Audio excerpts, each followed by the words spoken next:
힘스와 노보의 파트너십 재개는 긍정적인 방향으로의 첫걸음입니다. 중장기적으로 충분히 더 상승할 수 있다고 생각합니다. 그런데 소송의 방향, SEC 조사, 마진 구조의 전환이라는 세 가지 변수가 아직 열려 있습니다. 그리고 파트너십 발표가 났다고 해서 힘스를 둘러싼 모든 리스크가 해소된 건 아닙니다. 주말 사이 많이들 얘기하는 쇼스퀴즈, 실제로 가능할까요?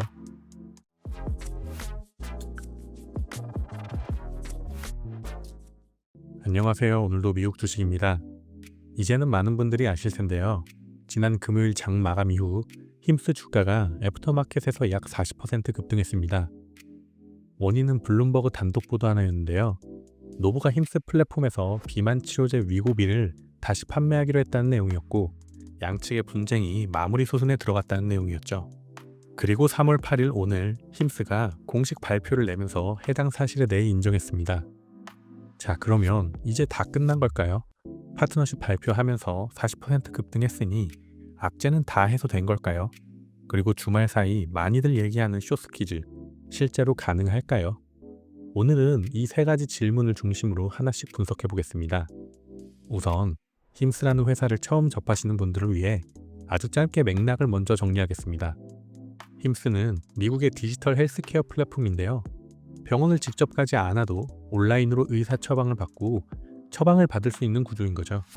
탈모약, 발기부전 치료제, 정신건강 관련 처방들이 주요 서비스였는데 2024년 중반부터 GLP-1 계열 비만 치료제 시장에 본격적으로 진입했습니다. 핵심은 힘스가 판매한 건 노보의 오리지널 위고비가 아니었다는 겁니다. 세마글루타이드, 그러니까 위고비의 주 성분을 외부 파마시가 직접 만드는 컴파운딩 제품이었습니다. 오리지널보다 훨씬 저렴하게 공급할 수 있었고 힘스의 구독자 기반을 타고 빠르게 성장했습니다. 물론 이런 컴파운딩 제품이 판매 가능했던 건 세마글루타이드 공급 부족이었습니다. 미국에서는 공급 부족인 경우 컴파운딩 제품을 합법적으로 판매가 가능하거든요. 그런데 이게 노보 입장에서는 굉장히 불쾌한 상황이었던 거죠. 자기네 특허 성분을 카피해서 팔고 있는 회사가 오히려 성장하고 있는 셈이니까요. 그러다가 공급 부족이 해소되면서 문제가 발생합니다. 2025년 4월 두 회사는 처음으로 파트너십을 맺습니다. 노보케어 파마시를 통해 힘스 플랫폼에서 오리지널 위고비를 판매하는 구조였습니다. 긍정적인 출발이었죠. 그런데 두 달 뒤인 6월 노보가 이 계약을 일방적으로 파기합니다. 이유는 하나였습니다. 힘스가 파트너십을 맺으면서도 컴파운딩 제품 판매를 계속했다는 거였습니다. 노보 입장에서는 아니 같이 팔자고 계약까지 해놓고 카피캣도 계속 팔아? 뭐 이런 상황이었던 거죠. 당시 힘스 주가는 크게 빠졌습니다. 그리고 2026년 2월 상황이 더 격화됩니다. 힘스가 경구용 컴파운딩 세마글루타이드를 월 49달러에 출시하면서 노보가 특허 침해 소송을 제기합니다. 더구나 같은 편인 줄 알고 있었던 FDA에서도 야 적당히 해라, 너 그거 팔지 마를 시전해버립니다. 결국 힘스 주가는 끝없는 하락을 시작했고요. 포인트는 이번 블룸버그 보도가 그 소송 제기로부터 한 달도 채 안 된 시점에 나왔다는 겁니다. 이 속도가 의미심장하다는 거죠. 왜 이렇게 빨리 관계 정상화 움직임이 나온 걸까? 이건 뒤에서 더 자세히 다루겠습니다. 오늘 힘스가 낸 공식 발표를 정확하게 보겠습니다. 힘스의 플랫폼에서 노보케어 파마시를 통해 위고비 전 용량을 직접 구매할 수 있게 됩니다. 힘스의 CEO는 이렇게 말했습니다. 노보노디스크 팀이 힘을 합쳐 헬스케어의 미래를 함께 탐색하는 것이 고무적이었다. 이것은 그 미래를 향한 첫걸음이다. 중요한 표현이 하나 있는데요. 첫걸음이라는 표현입니다. 그렇다면 다음 걸음에는 무엇이 포함될 수 있는 걸까요? 현재 발표에서 확정된 건 위고비 주사제 전 용량입니다. 그런데 경구용 제품은 장기 협력 로드맵을 개발 중이라고만 언급됐습니다. 아직 미확정인 거죠. 왜 이게 중요하냐면 힘스가 이번 소송의 직접적인 트리거가 된 게 바로 2월에 출시했다가 철회한 월 49달러짜리 경구 컴파운딩이었기 때문입니다. 노보 입장에서 가장 민감한 부분이 바로 경구용인데요. 주사제가 아닌 알약 형태는 복용 편의성이 훨씬 높고 시장 잠재력도 더 크거든요. 결국 경구용이 이번 파트너십 로드맵에 포함되느냐 여부는 앞으로 주가에 추가적인 영향을 미칠 수 있는 핵심 관전 포인트라는 겁니다. 자, 그러면 이제 힘스 사면 될까요? 많은 분들이 파트너십 발표했으니 이제 다 해결된 거 아니냐고 생각하실 수 있습니다. 그런데 오늘 공식 발표 어디에도 소송 취하나 합의에 대한 언급이 없었습니다. 단 한마디도요. 이게 왜 중요하냐면 2026년 2월 9일에 제기된 특허 침해 소송은 지금도 델라웨어 연방법원에 살아있다는 겁니다. 노부가 이 소송에서 요구한 것들을 보면 합리적인 로열티, 고의적 특허 침해에 따른 징벌적 손해배상, 그리고 힘스의 세마글루타이드 관련 제품 제조 및 판매에 대한 영구 금지 명령입니다. 그래서 지금까지의 공식 발표 내용만 보면 파트너십과 소송은 별개의 협상 트랙이라고 보는 게 합리적입니다. 자, 그러면 이 소송이 앞으로 어떤 방향으로 흘러갈지 세 가지 시나리오로 분석해 보겠습니다. 우선 가장 보수적인 시나리오입니다. 노부가 유통 파트너십은 주되 과거 컴파운딩 판매분에 대한 손해배상 청구는 그대로 유지하는 시나리오입니다. 소송을 협상 레버리지로 계속 활용하는 거죠. 힘스의 컴파운딩 세마글루타이드 매출은 2024년 한 해에만 약 2억 2,500만 달러로 공시됐습니다. 2025년 수치는 별도로 공개되지 않았지만 성장세를 감안하면 2년 합산 규모는 수억 달러 수준으로 추정됩니다. 노보의 소송이 이 매출 전부를 배상 대상으로 삼을 수 있는 건 아닐 겁니다. 힘스 입장에서는 공급 부족 기간 중 판매는 FDA가 허용한 범위였다는 반론도 가능하니까요. 중요한 건 그렇다 하더라도 규모 자체가 의미 있는 협상 변수라는 거죠. 힘스의 현금성 자산은 25년 4분기 말 기준 약 2억 3천만 달러이고 신용 한도 포함 유동성은 약 9억 3천만 달러 수준입니다. 여기에 유칼립투스 인수권이 겹칩니다. 총 딜 가치는 최대 11억 5천만 달러지만 클로징 시 실제 현금으로 나가는 건 약 2억 4천만 달러이고 나머지는 분할 조건부 지급입니다. 다만 소송 배상금이 수억 달러 규모로 현실화된다면 이 현금 지급들과 겹치면서 재무적 부담이 커질 수 있는 구조죠. 주가 관점에서 보면 이 시나리오에서는 단기 급등 이후에도 소송이 완전히 마무리될 때까지 불확실성이 프리미엄으로 남는다는 겁니다. 다음으로 일반적인 시나리오를 보시죠. 제약업계에서 특허 분쟁이 합의로 끝나는 경우는 굉장히 흔합니다. 오히려 이게 가장 일반적인 패턴이라고 보는 게 맞겠죠. 힘스가 일정 합의금을 노보에 지급하고 세마글루타이드 컴파운딩을 공식적으로 전면 중단하며 노보는 힘스 플랫폼을 통한 위고비 공식 유통으로 전개하는 구조입니다. 합의금이 어느 수준으로 결정될지가 핵심인데 시장이 우려하는 수준보다 낮을 수도 있다는 시각도 있습니다. 왜냐면 노보도 힘스를 유통 채널로 활용하고 싶은 겁니다. 250만 구독자를 가진 플랫폼이 검증된 GLP-1 처방 채널인 거니까요. 힘스를 파산 직전까지 몰아붙이는 게 노보한테도 도움이 되지 않는다는 거죠. 힘스 입장에서 실질적인 손실은 고마진 컴파운딩 구조에서 저마진 유통 구조로 전환된다는 겁니다. 단, 법적 불확실성은 해소될 겁니다. 주가 관점에서는 합의금 규모에 따라 단기 조정이 올 수 있지만 중기적으로는 긍정적인 그림이 되는 거죠. 자, 마지막으로 최상의 시나리오입니다.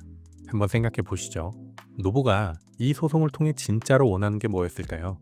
수억 달러의 배상금이었을까요? 아니면 힘스의 컴파운딩을 멈추는 것이었을까요? 저는 후자라고 판단합니다. 노보의 현재 상황을 보면 이해가 됩니다. 일라이 릴리의 젯바운드가 GLP-1 시장에서 위고비의 점유율을 빠르게 잠식하고 있습니다. 거기에 컴파운딩 카피캣들이 저가 시장을 치고 들어오니 매출에 이중 타격을 받고 있는 겁니다. 이런 상황에서 노보가 진짜 원하는 건 컴파운딩 시장을 차단하면서 동시에 힘스라는 대형 디지털 채널을 공식 유통망으로 확보하는 거라고 생각합니다. 힘스가 컴파운딩을 중단하고 공식 파트너로 합류한다면 노보 입장에서는 소송의 목적이 달성된 셈입니다. 노보가 한 달도 안 되어서 파트너 발표한 것 자체가 애초에 소송으로 얻으려고 했던 건 힘스와의 파트너 관계에서 더 유리한 조건을 확보하기 위함일 수 있다는 거죠. 그리고 하나 더, SAC와 미국 법무부 압박도 있습니다. 힘스는 컴파운딩 세마글루타이드 관련 공시와 파마시 관계에 대해 SAC 조사를 받고 있고 미국 보건복지부가 DOJ의 잠재적 위반 사항을 회부한 상황이기도 합니다. 노보와의 화해는 이런 규제 당국 압박을 완화하는데도 명분이 될 수 있다는 거죠. 주가 관점에서 이 시나리오가 현실이 된다면 지금 급등의 추가 상승이 더 붙을 수 있고 중장기적인 리레이팅의 근거가 형성될 거라고 생각합니다. 자, 이제 주가에 대해서 잠시 이야기해 보겠습니다. 시나리오 여부를 떠나서 이번 급등 이전 가격인 15달러에서 16달러대 주가는 더 이상 내려가기 힘든 주가였다고 생각하는데요. 그동안 힘스는 컴파운딩이 막히면 끝난 거 아니냐는 우려가 오랫동안 주가를 짓눌러 왔습니다. 그런데 저는 그 우려가 이미 상당 부분 가격에 반영됐다고 봅니다. 캐나다의 한 투자은행에 의하면 2월 노보 소송 직후 힘스 주가가 3거래일 동안 급락하는 시점에 이렇게 분석했습니다. 이번 매도세가 컴파운딩 세마글루타이드 관련 가치를 주가에서 사실상 제거했다고요. 힘스를 오랫동안 커버해온 하우스의 시각이라는 점에서 무게감이 있는 분석이라고 생각합니다. 그리고 실제 힘스의 컴파운딩 세마글루타이드 판매는 2024년 5월에 시작됐습니다. 그리고 당시 주가는 대략 15달러였습니다. 그러니까 컴파운딩이 없어진다는 건 2024년 5월 수준으로 돌아간다는 거고 15달러에서 16달러면 이미 충분히 반영되었다는 거죠. 이게 제가 힘스를 손절하는 대신 강하게 물탄 근거이기도 합니다. 결국 핵심은 이겁니다. 15달러 주가는 컴파운딩이 막힐 것을 상당 부분 반영하고 있었고 이번 파트너십은 그 리스크가 해소되는 방향으로 첫걸음을 내디딘 것이라는 거죠. 자, 이제 쇼스키즈 이야기를 해보겠습니다. 주말 사이 힘스 관련해서 가장 많이 나오는 키워드가 쇼스키즈인 것 같은데요.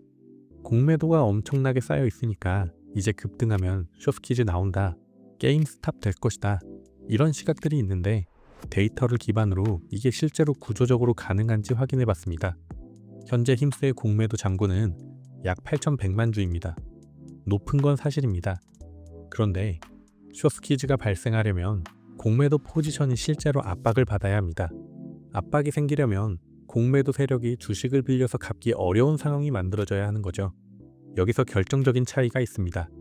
힘스의 유통 주식 수는 2억 주가 넘습니다. 8,100만 주의 공매도 세력이 주식을 사서 갚아야 할 때 시장에 주식이 충분히 존재한다는 겁니다. 구조적으로 막힌 상황이 아닌 거죠. 게임스탑과 비교해보면 이해가 빠릅니다. 게임스탑 당시 숏 비중이 유통 주식수 대비 100%를 초과하는 말 그대로 비정상적인 수준이었습니다. 빌린 주식보다 더 많이 공매도를 쳐놓은 상황이었으니 강제 청산 압력이 폭발적으로 작용한 거죠. 힘스는 이 구조와 다릅니다. 그리고 일평균 거래량을 봐야 합니다. 힘스의 일평균 거래량은 약 2천만 주 수준입니다. 공매도 8,100만 주를 전량 청산하려면 이론상 약 4거래일이 소요됩니다. 이게 높은 수치인 건 맞지만 완전히 막힌 수준은 아닙니다. 그리고 한 가지 더, 금요일 장 마감 이후 40% 급등하는 과정에서 이미 상당한 공매도 포지션이 청산됐을 가능성이 있습니다. 실제로 잔고는 공개 수치보다 이미 적을 수 있다는 거죠. 결론을 내리면 힘스의 게임스탑 같은 쇼스키즈를 기대하고 신규 진입을 한 건 적절하지 않습니다. 단 주가 상승의 재료 자체는 충분히 존재합니다. 이건 구분해서 봐야 합니다. 그리고 파트너십 발표가 났다고 해서 힘스를 둘러싼 모든 리스크가 해소된 건 아닙니다. 앞서 언급한 소송 외적으로 투자 판단을 위해 반드시 알아야 할 두 가지를 살펴보겠습니다. 첫 번째, SEC 조사가 아직 진행 중입니다. 힘스는 2026년 2월 공시를 통해 SEC 집행부가 컴파운딩 세마글루타이드 관련 공시와 파마시 관계에 대한 조사를 진행 중이라고 밝혔죠. 노보와의 파트너십 재개가 규제 당국의 압박을 완화하는 명분이 될 수는 있겠지만 조사 자체가 종결된 게 아니라는 겁니다. 결론이 나오기 전까지 이건 불확실성 요인으로 계속 남아있는 겁니다. 두 번째, 마진 구조가 달라집니다. 이건 투자자 입장에서 재무적으로 중요한 부분입니다. 컴파운딩 판매는 힘스가 직접 처방하고 직접 공급하는 구조입니다. 원가가 낮고 마진이 높은 구조인 거죠. 그런데 위고비를 노보케어 파마시를 통해 유통한 건 다릅니다. 노보케어의 마진이 배분되는 구조이기 때문에 단위 마진이 낮아질 수밖에 없습니다. 볼륨으로 커버한다는 논리는 가능합니다. 힘스의 구독자 기반에서 더 많은 환자가 위고비를 처방받으면 전체 매출은 올라갈 수 있습니다. 그러나 마진 하락이 에비타에 영향을 주는 건 분명합니다. 이 부분을 다음 분기 실적에서 반드시 확인해야 할 겁니다. 자, 정리해 보겠습니다. 힘스와 노보의 파트너십 재개는 긍정적인 방향으로의 첫걸음입니다. 중장기적으로 충분히 더 상승할 수 있다고 생각합니다. 그런데 소송의 방향, SEC 조사, 마진 구조의 전환이라는 세 가지 변수가 아직 열려 있습니다. 쇼스키즈를 기대하고 도박성으로 진입하는 건 권고드리지 않습니다. 게임스탑과는 구조가 다르죠. 핵심은 이겁니다. 이번 소식이 힘스에게 가장 중요했던 불확실성 중 하나를 해소하는 방향으로 움직이기 시작했다는 겁니다. 오늘도 행복한 하루 보내시길 바랍니다. 감사합니다.